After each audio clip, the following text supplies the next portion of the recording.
বিশিষ্ট সন্তান।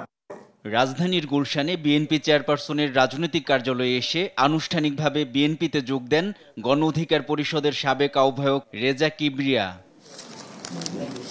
এ সময় বিএনপি মহাসচিব মির্জা ফখরুল ইসলাম আলমগীর বলেন, রেজা কিবরিয়ার বিএনপিতে যোগদান সারা দেশে প্রভাব ফেলবে। আমরা আশাবাদী যে ডক্টর রেজা কিবরিয়ার যোগদান আমাদের এই কর্মকাণ্ডগুলোকে আরো শক্তিশালী করবে। বেগম খালেদা জিয়াকে সুস্থ করে তুলতে দেশি বিদেশি চিকিৎসকরা চেষ্টা চালিয়ে যাচ্ছেন বলেও জানান তিনি। চিকিৎসকরা কাজ করছেন, আপ্রাণ চেষ্টা করছেন, দেশি বিদেশি সমস্ত চিকিৎসকদেরকে যুক্ত রেখেই তারা চিকিৎসাটা করছেন এবং আল্লাহ তাআলার কাছে আমরা সবসময় গোটা দেশবাসী এই দোয়া করছি যে আল্লাহ তাআলা তাকে যেন সুস্থ করে দেন, তিনি সুস্থ আমাদের মাঝে আসেন।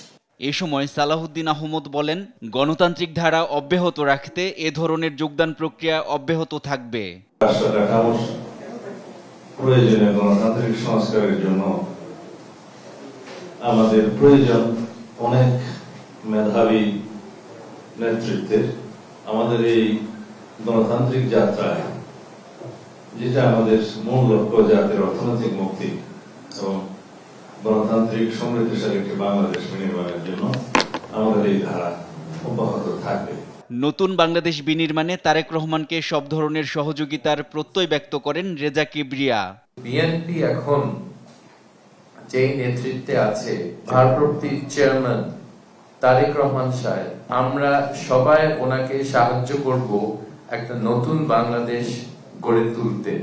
এর আগে রেজা কিবরিয়া গণফোরামের সাধারণ সম্পাদক ও গণ অধিকার পরিষদের আহ্বায়কের দায়িত্ব পালন করেন। এনআই নাহিদ, দেশ টিভি, ঢাকা।